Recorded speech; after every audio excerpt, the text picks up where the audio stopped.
Hello, my dear students. Mask नीचे. Hi. Actually, I was planning about the whole chapter similar triangle. But मेरे पास अपने reason के कुछ स्कूलों से कुछ बच्चों के फ़ोन आए और उन्होंने मुझसे रिक्वेस्ट किया कि सर आप कुछ ऐसा करिए जिससे कि हमारे पीछे के चैप्टर्स का भी रिवीजन कंटिन्यू होता रहे और हम लोग आगे भी बढ़ते रहें. सो आई प्लान कि अभी तक आपने 5 चैप्टर्स कंप्लीट किए हैं. So from each chapter I have taken some problems for revision, but a single concept for next chapter, I mean similar triangle. So my dear students, आपने अभी 5 chapters जो cover किए हैं उसमें नंबर 1 है real number, polynomial, pair of linear equation in 2 variables, quadratic equation and arithmetic progression. So I will take 1-2 problems from these chapters and I will give you only single concept of similar triangle. So next class जब मैं लूँगा तो फिर से मैं इन्हीं 5 chapters का एक एक क्वेश्चन लूँगा और new concept of similar triangle लूँगा. ऐसे 3 वीडियोज़ में आपको स्लोली पीछे से सारे चैप्टर्स का रिवीजन भी होता जाएगा और आगे का कॉन्सेप्ट्स भी आपको मिलता जाएगा और उस पर आपको क्वेश्चंस भी मैं बताता जाऊँगा कि कौन कौन से क्वेश्चन इस कॉन्सेप्ट पर आपको अटेम्प्ट करने हैं. ओके, सो मैंने इसको नाम दिया है स्पाइरल स्ट्रेटजीज ड्यूरिंग कोविड-19, only 1 more step behind you left 5 steps. When we will complete the similar triangle, so I will write here only 1 more step behind you left 6 steps. Understand? So let's start. In this chapter my dear students, you have in the introduction, similar words is very common for you. I will tell you why it is common. So in the introduction, you are familiar with triangles and many of their properties from your earlier classes in class 9th. Okay, you have studied congruence of triangles in detail. Recall that 2 figures are said to be congruent if they have the same shape and the same size. In this chapter, we shall study about those figures which have the same shape but not necessarily the same size. Understand? 2 figures having the same shapes and not necessarily the same size are called similar figure. Right? अपने school में भी 2 बच्चे हैं, दोनों twins हैं, है ना? लगते तो देखने में दोनों से ठीक ही हैं, सेम देखते हैं, बट उनमें एक डिफरेंस भी हम लोगों ने ढूंढ रखा है. क्या डिफरेंस है? ओके, but दिखते सेम है. In particular, we shall discuss the similarity of triangles and apply this knowledge in giving a simple proof of Pythagoras theorem learnt earlier. So my dear students, you see in the figure there are 2 circles, number 1, number 2. In these 2 circles, by nature these are the circles, no problem, but they have different radii. So these 2 figures are similar. Understand? In this figure we have square, so we have 2 square, one is bigger and other is smaller. So yes, these 2 figures are the square but they have different measurement. So in this case also we have 2 triangles. अब triangles में ही आना है क्योंकि chapter name is similar triangle है, so we will take the triangles naturally. One is small triangle, other is bigger triangle. हैं तो triangle he, but they have different of size, different of measurement of sides, different of measurement of angles भी different हो सकते हैं. But you connect the word corresponding. Okay. So this is quadrilateral ABCD and this is also PQRS. Both are the quadrilateral. These 2 quadrilateral have also different shape and size, but दोनों का shape एक जैसा लग रहा है, but उनका measurement sides का कुछ डिफरेंट लग रहा है, एक थोड़ा स्मॉलर है और एक बिगर है. So from the above we can say that all congruent figures, this is very important, hashtag लगा रहा हूं, ध्यान से सुनिएगा, this is very important. We can say that all congruent figures are similar, but the similar figures need not be congruent. ये figure similar तो दिख रहे हैं, ये जरूरी नहीं कि ये कॉन्ग्रेंट ही हो. कॉन्ग्रेंट, अब मैं यहाँ पर एक क्लियर कर देता हूँ. 9th क्लास में जब कॉन्ग्रेंट ट्राइंगल हम लोग पढ़ते थे तो उसमें दो डिमांड बड़ी अच्छी आती थी. नंबर 1 कि two figure must be equal and similar.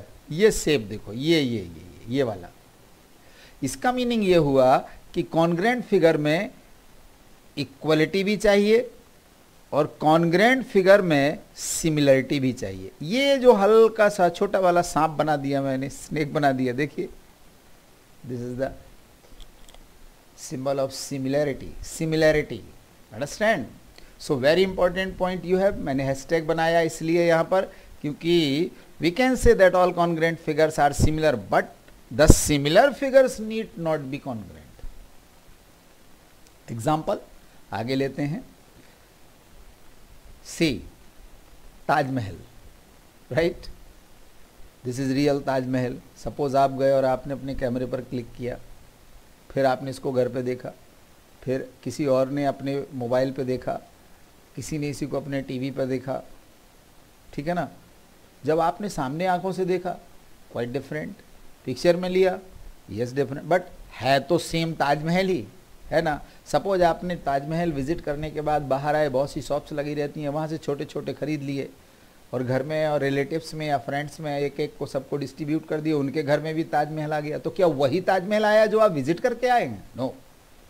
So my dear students, you remember, you will at once say that they are the photographs of the same monuments Taj Mahal but are in different size.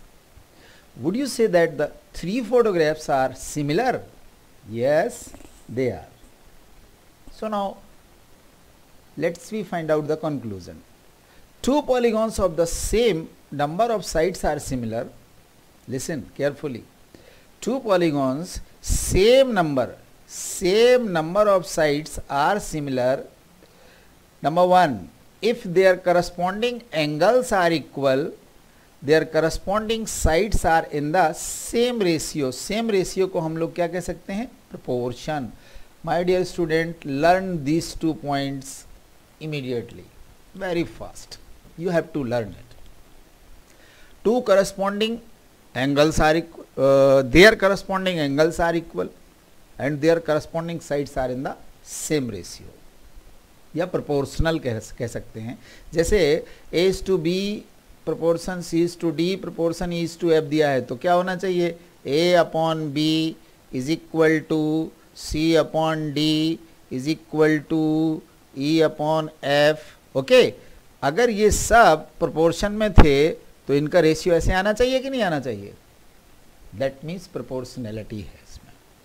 So this assign emphasizes that two polygons of the same number of sides are similar if all the corresponding angles are equal and all the corresponding sides are in the same ratio, और इसको हम proportion भी कह सकते हैं. Thus either of the above two conditions, first and second of the similarity of two polygons is not sufficient for them to be similar. ये भी कोई ज़रूरी नहीं है कि दो ही कंडीशन हो, यही अकेली अप्लाई कर दी हमने. There are many and more, but initially ये दो कंडीशन बहुत ज़रूरी है. Their corresponding angles are equal and their corresponding sides are in the same ratio. So on the basis of these two concepts, let's we simplify the first exercise. First exercise is 6.1. Let me see. Fill in the blanks. All circles are similar. Yes, similar तो but different radii हो सकती है. Understand? Suppose 1 rupees के coin पर 1 rupees का coin रखेंगे. First they are similar. If radius are equal, radii are equal, then we can say they are congruent. Understand. Suppose first rupees coin के ऊपर हमने कौन सा कॉइन रख दिया, 50 पैस का या 25 पैस का. They are similar in the circular case but different radii की वजह से वो क्या हो जाएंगे? They are not congruent, they are similar only. So all circles are similar. ऐसे ही ऑल सर्कल्स के बाद all squares are also similar. अरे भाई क्यों? क्योंकि जब उनकी करस्पॉन्डिंग एंगल्स ईच 90 डिग्री का हो जाएगा, दो ही तो प्रॉपर्टी अभी आपने लर्न की, their corresponding angles are equal and their corresponding sides are in the same ratio. तो सपोज एक स्क्वायर है जिसकी साइड 2 सेंटीमीटर है और एक स्क्वायर है जिसकी साइड 4 सेंटीमीटर है, तो सभी साइड्स का जरा रेशियो बनाइए, 2/4 2/4 2/4, सभी का 1/2 1/2 आएगा कि नहीं आएगा? So all squares are also similar. Very good, all circles are similar, all squares are similar. Third है all triangles are similar. Which type? Isosceles type triangle की equilateral? Equilateral triangles are similar, right? देखिए कितनी easy है first exercise. So come to the concept just we discussed earlier. Two polygons of the same number of sides are similar if their corresponding angles are equal. हाँ, ये लिखा है equal. And second में दिया हुआ है their corresponding sides are in the proportional. यहां पर क्या आएगा? proportional, right? अब लिख लीजिएगा इसको आप, क्लास वर्क है ये, प्योर क्लास वर्क है, अंडरस्टैंड? इसको क्लास वर्क में ही करना है। Anyway, take second question. Give two different examples of pair of similar figures. अभी ढेर सारे हम लोगों ने डिस्कस किए, कोई दो एग्जांपल बता दो सिमिलर फिगर्स के। 2 सर्कल्स का बता दो, ताजमहल का बता दो, 2 ट्राइंगल्स का बता दो, 2 क्वाड्रिलेटरल का बना के दिखा दो। Okay, non similar figure coin का सबसे बढ़िया है, ऐसे बनाइए 1 रुपी कॉइन, उसके राइट में बना दीजिए 25 पैस कॉइन। अरे वो तो सिमिलर हो जाएंगे। फिर क्या बनाना चाहिए हमको? एक बनाइए जो नॉन सिमिलर हो, एक बनाइए सर्कल तो दूसरा बनाइए triangle, understand? So they will be non similar figure, right? एक बात करेगा खेत की तो एक करेगा खलिहान की, तो दोनों नॉन सिमिलर हो जाएंगे। State whether the following quadrilateral, now let me start question number 3. State whether the following quadrilateral are similar or not. बिल्कुल ठीक, this is also a quadrilateral. I can say this is the rhombus because each side 1.5 centimeter. I can say this is the square. So ये तो कहीं से भी similar नहीं लग रहे हैं भाई। क्यों? क्योंकि करस्पॉन्डिंग साइड्स तो सेम रेशियो में हो जाएगी बट करस्पॉन्डिंग एंगल इक्वल नहीं होगा। इसका quite this angle is different from this angle. ये 90 डिग्री है और ये आपका लेस देन 90 है।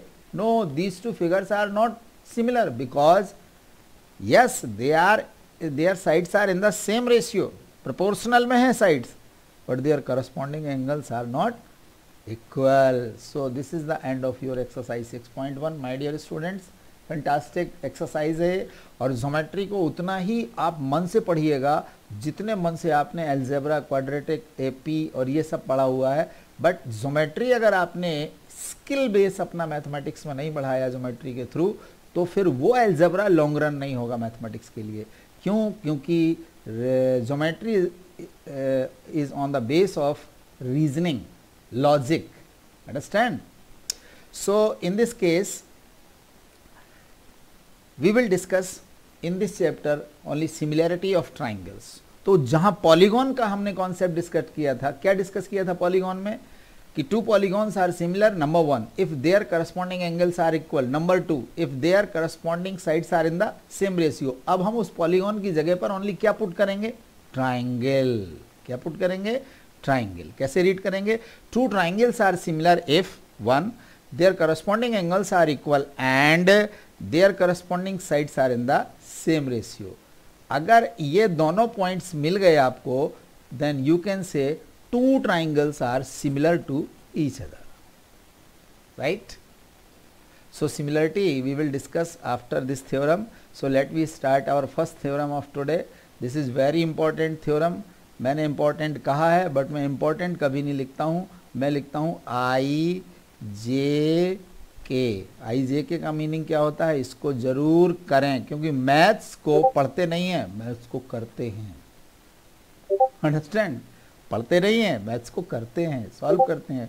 बहुत से बच्चे बुक लेकर के सामने ऐसे बैठ जाते हैं टेबल चेयर पर और मम्मी पापा आके पूछते हैं बेटा क्या कर रहे हो? पापा मैथ्स कर रहा हूँ, मैथ्स पढ़ रहा हूँ। नहीं नहीं, बोलना चाहिए पापा मैथ्स कर रहा हूँ, तो बुक अकेली नहीं चाहिए, उसके साथ रफ भी चाहिए, उसके साथ पेन भी चाहिए, या क्लास वर्क या होमवर्क की कॉपी चाहिए। Okay, so this theorem, basic proportionality theorem proved bye Thales. तो इस थ्योरम का नाम कभी कभी उनके नाम से भी ले लिया जाता है, that is called Thales theorem. कौन सी थ्योरम हो जाएगी ये? थेल्स। अब आप इसको लिख लीजिएगा, है ना, थेल्स थ्योरम। 9th में पढ़ा होगा आपने यूक्लिड ज्योमेट्री में। He was the teacher of Pythagoras, understand. तो थेल्स ने जो फर्स्ट थ्योरम दी आपको वो कौन सी है? If a line is drawn parallel to one side of a triangle to intersect the other two sides in distinct points. 9th में जैसे मैं स्टेटमेंट लर्न करवाता था ना, वैसे ही लर्न करना है। क्यों? क्योंकि बोर्ड में कभी कभी ये भी पूछ लेते हैं, state and prove that. State का मीनिंग क्या हुआ? Write the statement first. उन्होंने पूछ लिया आपसे बोर्ड एग्जाम में, state and prove that Thales theorem, या state and prove that basic proportionality theorem, या state and prove that only BPT. So first you have to write the statement. You will start, if a line is drawn parallel to one side of a triangle to intersect other two side in distinct point, the other two sides are divided in the same ratio. Now listen my students, Pythagoras, Euclid tell us we have to write minimum 4 steps to prove a theorem. 4 step कौन कौन से हैं? Number 1 given, number 2 to prove, number 3 construction if required, और number 4 proof। ये 4 headings सभी को अलग अलग मार्क्स असाइन किए जाते हैं बोर्ड एग्जाम में। You understand? एनसीईआरटी ने तो सीधा स्टेटमेंट के बाद प्रूफ लिख दिया, बट हमें यूक्लिड को फॉलो करना है और सीबीएसई को फॉलो करना है। So in this chapter, if a line is drawn parallel to one side of a triangle to intersect the other two side in distinct points, BPT says in triangle, so we take a triangle ABC, right? A line is drawn parallel to BC cuts AB at D and E। ये देखिए मैंने एक line draw की, कौन सी है ये line? DE, जिसने हमें AB को कहाँ पे कट किया? D पर, और AC को कहाँ कट किया? E पर रेस्पेक्टिवली। तो लास्ट पॉइंट क्या कहता है? The other two sides, other two side कौन कौन सी हो गई? AB और AC divided in the same ratio, यानी कि कैसे? AD अपॉन DB, ये देखिए, is equal to AE upon EC। Now tell me, अगर ये DE नहीं होता, DE साइड्स नहीं होती, तो क्या ये other two side same ratio में डिवाइड होती? No. Okay, so now let's we start the proof. First we will discuss about the construction. Construction में क्या करना है? BE और DC पर हमें एक परपेंडिकुलर ड्रॉ करना है, एक DM और एक EN। यहाँ पे फिगर में देख लो, EN is perpendicular to the AB and DM is perpendicular to the AC। बहुत से बच्चे लिख देते हैं EN perpendicular AD, no problem, that is also correct। Some students write DM is perpendicular only AE, AE also a part of AC, understand? So area of triangle ADE will be on the basis of half base into height से, तो half AD into EN बन जाएगा। ये देखिए AD into EN आया ना। Similarly अब आगे बढ़ूं, area of triangle BDE, see my students, area of triangle BDE ये है, B ये है BDE, but you remember for this triangle this will be perpendicular also because BD lies on AB। तो इसमें क्या आ जाएगा? हाफ बेस इंटू हाइट, ये हो गया, दोनों का एरिया आ गया। आ गया ना? आ गया। तो ADE और BDE का जैसे हम लोग एरिया फाइंड आउट करेंगे, so we will divide the area of triangle ADE upon area of triangle BDE। So right side में भी हाफ से हाफ क्या होगा? कैंसिल हो जाएगा, होगा कि नहीं होगा? राइट। और EN से हमारा EN कैंसिल हो जाएगा, तो बचेगा क्या हमारे पास? AD upon DB, right, number 1, correct. Similarly ये ज्योमेट्री की एक स्पेशल फैसिलिटी है। जो आपने लेफ्ट साइड के लिए जो कुछ किया है ट्राइंगल ADE और ट्राइंगल BDE के लिए, वैसा ही आप ट्राइंगल AED के लिए करेंगे और ECD के लिए करेंगे। तो इसका रेशियो क्या बनेगा आपके पास? सिमिलरली में कैंसिल हो जाएगा, DM हाफ हाफ कैंसिल हो जाएगा, तो क्या बचेगा? AE upon EC, put there number 2। So my dear students, ADE दोनों में कॉमन है कि नहीं है? Yes. So we will think about only BDE and area of triangle DEC। Now you see in the class 9th you have a concept, if two triangles are on the same base between the same parallel, their areas also equal. So you see area of triangle BDE and area of triangle DEC। Figure में देखो, area of triangle BDE base DC मान लो, right, and area of triangle DEC ये वाला ये इसका base मान लो, और इस DE के पैरेलल कौन है? BC है। ये देखिए DE is parallel to the BC, और जब तक पैरेलल नहीं होगा BPT नहीं अप्लाई कर सकते, थेल्स थ्योरम नहीं अप्लाई कर सकते। So by this reason we have the area of triangle BDE is equal to area of triangle DEC। Reason क्या लिखेंगे? ये नोट किया हुआ है, on the same base between the same parallel. तो ADE कॉमन हो गया, BDE और DEC का एरिया थर्ड से इक्वल हो गया। सो फ्रॉम 1, 2 एंड 3 तीनों से आप कॉन्सेप्चुअल अप्लाई करिए, तो आपका AD अपॉन DB किसके इक्वल हो जाएगा? AE अपॉन EC के इक्वल हो जाएगा। Understand? So you take the concept of area of triangle first in left side, right side के लिए आपको सिमिलरली करके कर देना है। अंडरस्टैंड? लेकिन जो on the same base between the same parallel का कॉन्सेप्ट अप्लाई किया हुआ है उसे ध्यान से जरूर लिख दीजिएगा। अदरवाइज बहुत से बच्चे जल्दी में क्या करते हैं, फर्स्ट सेकंड अकेला लिखते हैं और लिख देते हैं AD upon DB is equal to AE upon EC, और नीचे लिख देंगे हैंस प्रूव्ड। बहुत तेजी से लिखते हैं वो लोग, hence proved, right. So again ये कौन सी थ्योरम थी? बेसिक प्रोपोर्शनलिटी थ्योरम, शॉर्ट में क्या बोलते हैं? BPT। और अगला नाम क्या है इसका? Thales theorem. इसका स्टेटमेंट क्या है, एक बार रिपीट करो। If a line is drawn parallel to one side of a triangle to intersect the other two sides in distinct points, the other two sides are divided in the same ratio. Okay, so इस theorem का एक converse भी है। अब converse ये कहां से start करती है? If a line is drawn parallel to one side, converse का एक ही कॉन्सेप्ट होता है, जो इसका गिवन है वो कन्वर्स का टू प्रूफ बन जाएगा, जो इसका टू प्रूफ है वो कन्वर्स का गिवन हो जाएगा, right. See if a line divides any two of sides of a triangle are in the same ratio then the line is parallel to the third side. हुआ ना? यानी कि ये पार्ट किसका आ जाएगा? ये आ जाएगा गिवन में, क्योंकि वो मेन थ्योरम में क्या था? प्रूफ का था, टू प्रूफ था। ठीक है, ये हो गया गिवन। टू प्रूफ में क्या करना है? Then the line is parallel to the third side. तो आपको प्रूव करना है कि ये जो आपने कंस्ट्रक्ट ये बनाया है DE, ये DE, ये आपका टू प्रूव हो जाएगा। DE is parallel to BC, ये वाला, राइट। DE इज पैरेलल, मैं लिख देता हूं, DE is parallel to the BC, ये हमको प्रूव करना है। अब देखिए उस थ्योरम का जस्ट रिवर्स हो गया कि नहीं हो गया? कन्वर्स हो गया। वो जो उसका गिवन था वो इसका टू प्रूफ हो गया, जो उसका टू प्रूफ था वो इसका गिवन हो गया। एंड प्रूफ यहां से स्टार्ट होता है, करेक्ट। तो सबसे पहले कंस्ट्रक्शन को ध्यान से देख लेते हैं। हम एक ऐसी लाइन ड्रॉ करते हैं कंस्ट्रक्शन में जो इसके BC के पैरेलल हो। तो हमने क्या ड्रॉ किया? DE डैश को ड्रॉ किया, जो किसके पैरेलल हो गई? BC के पैरेलल ड्रॉ हो गई।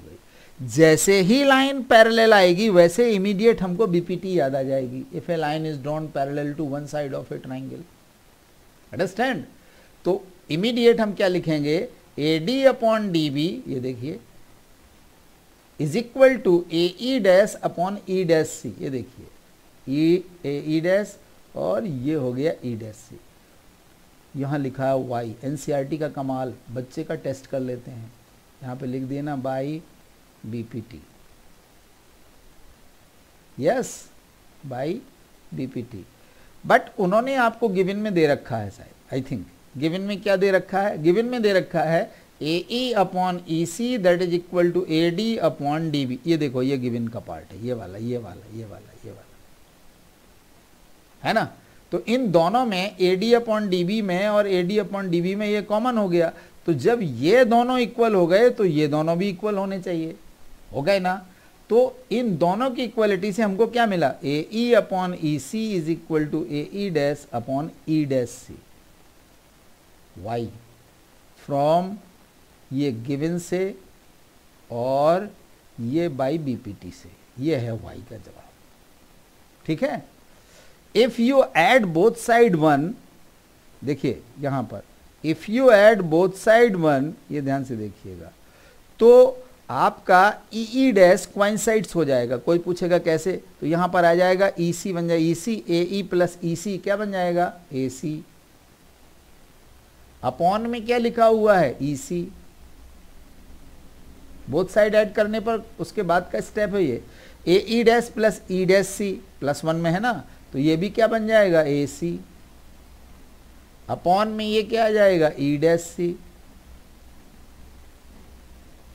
AC और AC क्या हो जाएगा कैंसिल, 1 1 क्रॉस मल्टीपल करेंगे तो क्या आ जाएगा EC is equal to E dash C। इसका मतलब ये हुआ, अब देखो फिगर पे मैं मार्कर चला रहा हूं, E dash C is equal to EC, ये तो कभी हो ही नहीं सकता। हाँ एक कंडीशन में हो सकता है, when E dash coincides to E, यानी कि E डैश E की जगह पर आ जाए, वो तो आ तो गया जब इक्वल हो गया। तो इसका मतलब क्या हुआ कि जो हमने कंस्ट्रक्शन किया था DE डैश किसके पैरेलल था, BC के, तो अब DE डैश का E डैश कहां पे आ गया है, E पर आ गया है। सो वी कैन से कि E dash and E coincides to each other, therefore DE is parallel to the BC by the contradiction.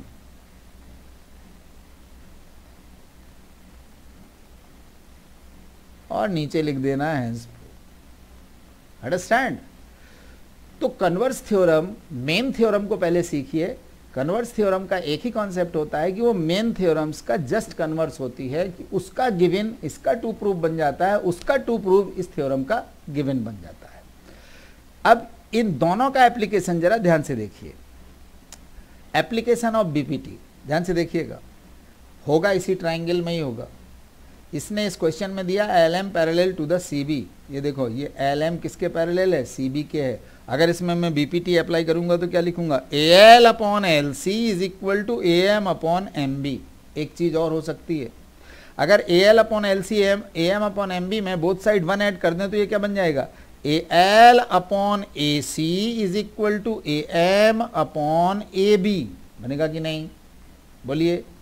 Second same case अगर इसमें अप्लाई कर दिया जाए, AL upon AC is equal to AN upon AD, होगा कि नहीं होगा। तो दोनों में कॉमन क्या हुआ, AL अपॉन AC, कैंसिल कर दीजिए, हैंस प्रूव्ड।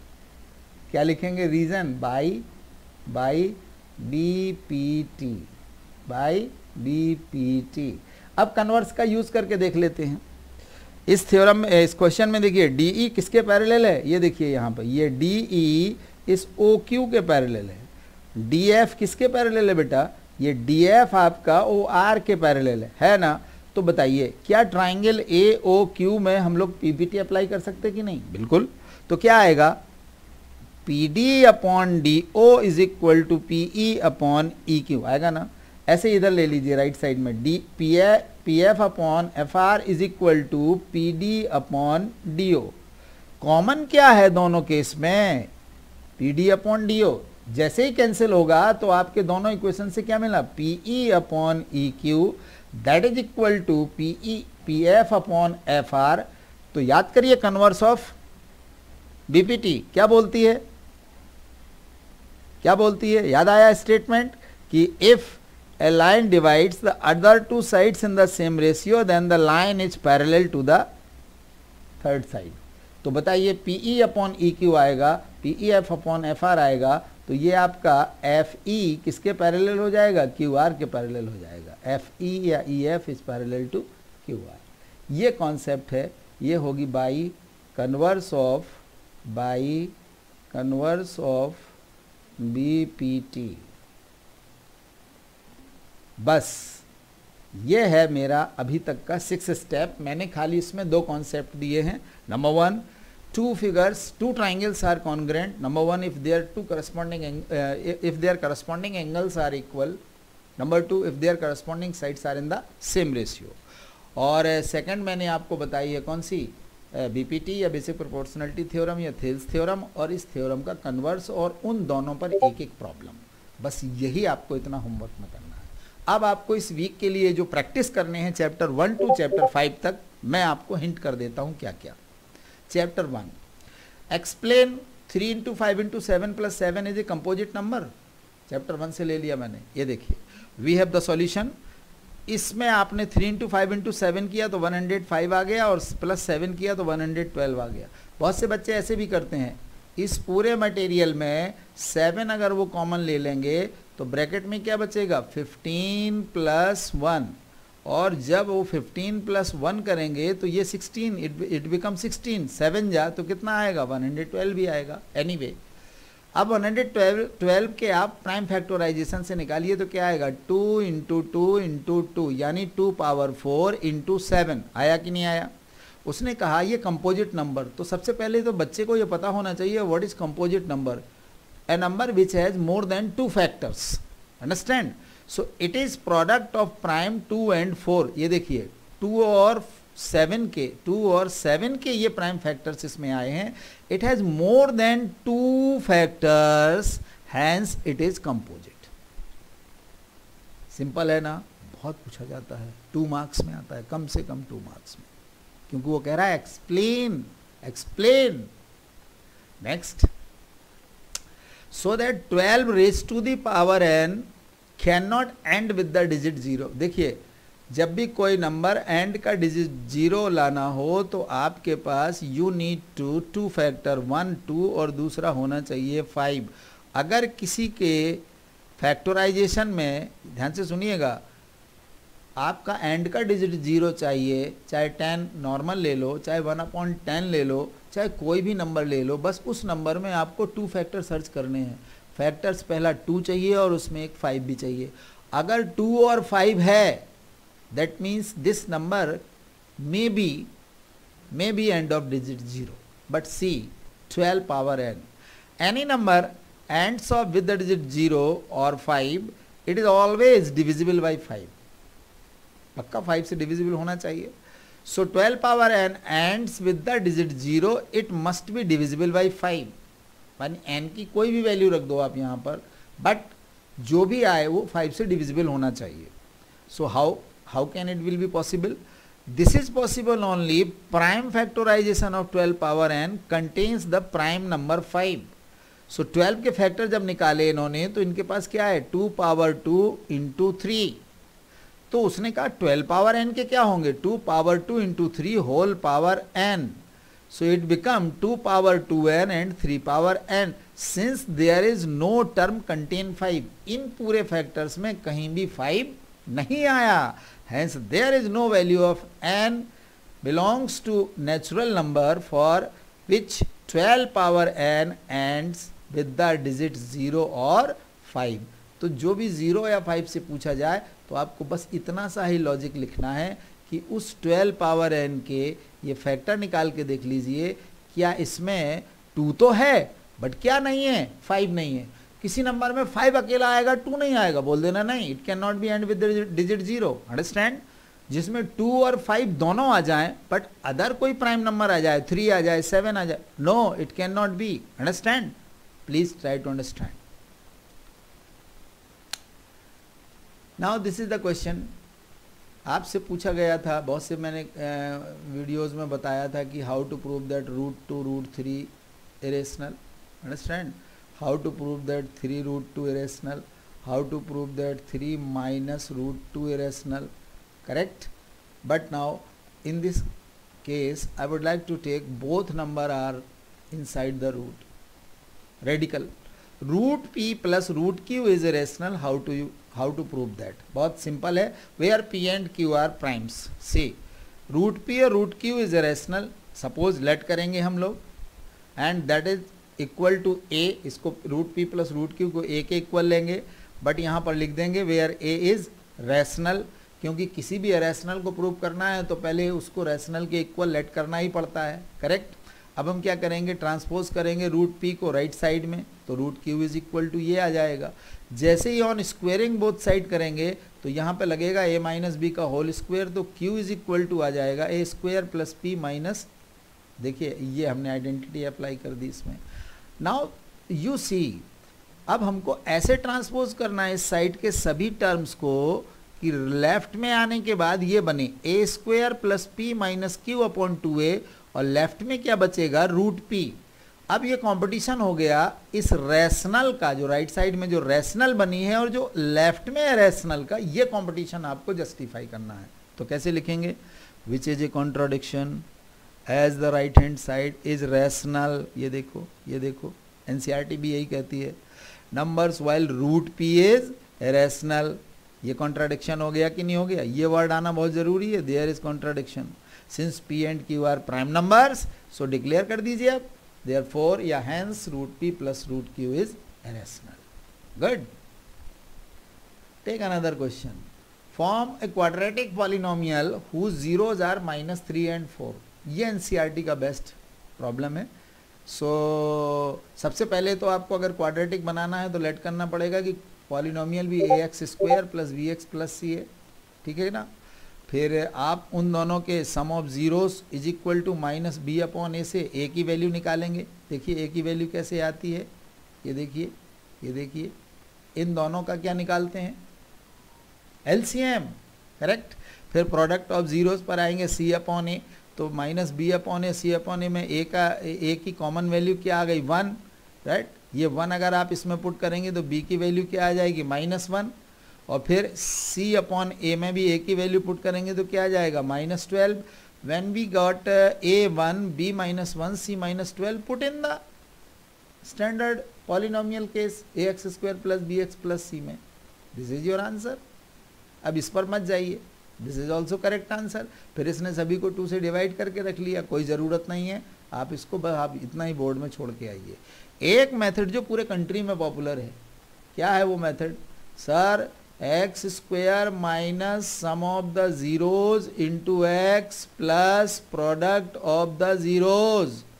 वो कहते हैं हाँ भैया इसमें भी रख के देख लो, आपका यही आएगा, ये x square minus x minus 12 आएगा कि नहीं आएगा। So this is the method how to form a quadratic polynomial. Same zeros पर हैं ये, प्लीज ट्राई टू अंडरस्टैंड कि find the zeros, prime factorization से जाइए। लेकिन एक वर्ड इसमें आता है वेरीफाई, तो वेरीफाई आपको वैसे ही करना है, sum of the zeros minus b upon a से, product of the zeros c upon a से, जो भी जीरोज आएंगे उनका सम और प्रोडक्ट करके देन यू वेरीफाई, ठीक है। क्योंकि बहुत से बच्चे इतना ही पढ़ते हैं फाइंड द जीरोज, तो जीरोज फाइंड करके आ गए, एक जीरो आ गया कितना 1 और एक आ गया -1/4, और बाद में फिर ये वेरिफिकेशन छोड़ के आ जाते हैं। 3 नंबर का क्वेश्चन 1.5 आपने अपने हाथ से लॉस कर दिया, don't do like that. Linear equation in 2 variables में मैं आपसे होप करूंगा कि आप ये सारे क्वेश्चन घर पर प्रैक्टिस करें, बट मेरे लिए एक ये स्पेशल केस कर दीजिएगा। ये स्पेशल क्यों है, क्योंकि फर्स्ट इक्वेशन में x का कॉफिशिएंट सेकंड इक्वेशन में y का बन गया, फर्स्ट इक्वेशन में y का कॉफिशिएंट सेकंड इक्वेशन में x का हो गया। जब भी कभी ऐसा हो तो मैं आपको एडवाइस करूंगा elimination, substitution, cross multiplication method बाद में करिएगा, पहले इन दोनों को एक बार ऐड करिएगा। When you add these 2 equation you will get, I am 100% sure, x plus Y is equal to जो भी आपका नंबर यहाँ आएगा, राइट। और सेकंड केस में जब सब्ट्रैक्ट करेंगे फर्स्ट फ्रॉम सेकंड या second from first, that will be x -1, then you eliminate y, understand, then get x and y। So please ये स्पेशल केस जरूर करिएगा आप, please try to understand. Quadratic equation में आपको इस level के problems करने हैं, प्राइम फैक्टराइजेशन से बड़े आसानी से बन जाएंगे। एक इस तरह से करिएगा, इसको आप ओपन करके भी कर सकते हो या डायरेक्ट भी कर सकते हो। इस तरह से solve for x and y, इन दोनों का मल्टीप्लाई करिएगा। कोई ये ट्राई नहीं करेगा कि +2 यहाँ ले गए -2 बना दिया, डोंट ट्राई लाइक दैट। सबसे पहले आप इन दोनों का प्रोडक्ट बनाइए, क्वाड्रेटिक लाइए, ax² + bx + c = 0 के फॉर्म में, then you find out the roots. और भी मैं आपके लिए लाया हूँ, इस तरह का एक क्वेश्चन आया था अभी 2 साल पहले, 21x² - 2x + 1/21, try to understand. But कोई भी students completing the square method से नहीं करेगा, क्योंकि वो इस साल सिलेबस से वो मेथड डिलीट कर दिया है। हाँ, पर्सनल नॉलेज के लिए अगर आपको ट्राई करना है कि हमें रूट्स उससे ही निकालने हैं, अदरवाइज क्वाड्रेटिक फार्मूला है, प्राइम फैक्टराइजेशन है, so many methods are there. Please solve all these problems, do practice only, my purpose is. एक क्वेश्चन नंबर 9 एपी का मैंने सॉल्व करके दिया है, ये बड़ा अच्छा क्वेश्चन था। 7 times the 7 term of an AP is equal to the 11 times of 11 term. अब 11 और 7 बताइए कितने होते हैं? 18। तो 18 टर्म ऑलवेज क्या हो जाएगी? 0 ही आएगी। ये देखिए, अंडरस्टैंड। कई बार आता है n times of the nth term of an AP is m times of its mth term, तो वो कहेगा prove that m + nth term is 0, 0 ही आएगी।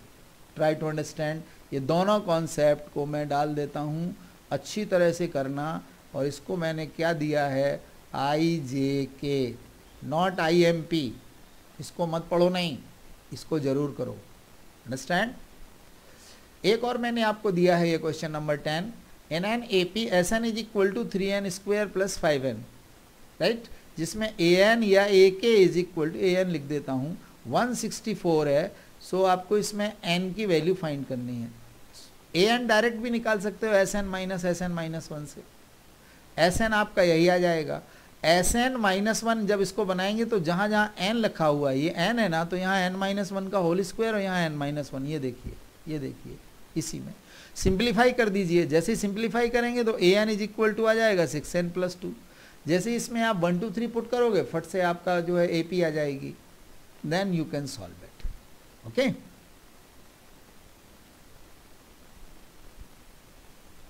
सो thank you very much my dear students. आज के लिए इतना ही काफ़ी है।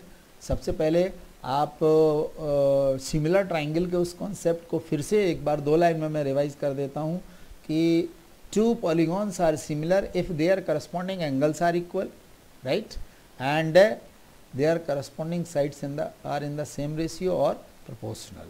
इस पर बेस्ड आपको ये थ्योरम BPT भी सीखनी है और BPT का कन्वर्स भी सीखना है।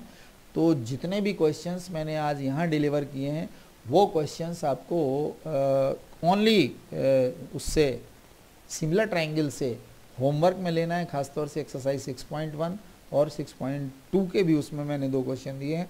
अदर क्वेश्चंस को आप अपने होमवर्क में और रफ में प्रैक्टिस करते रहिए। Thank you very much.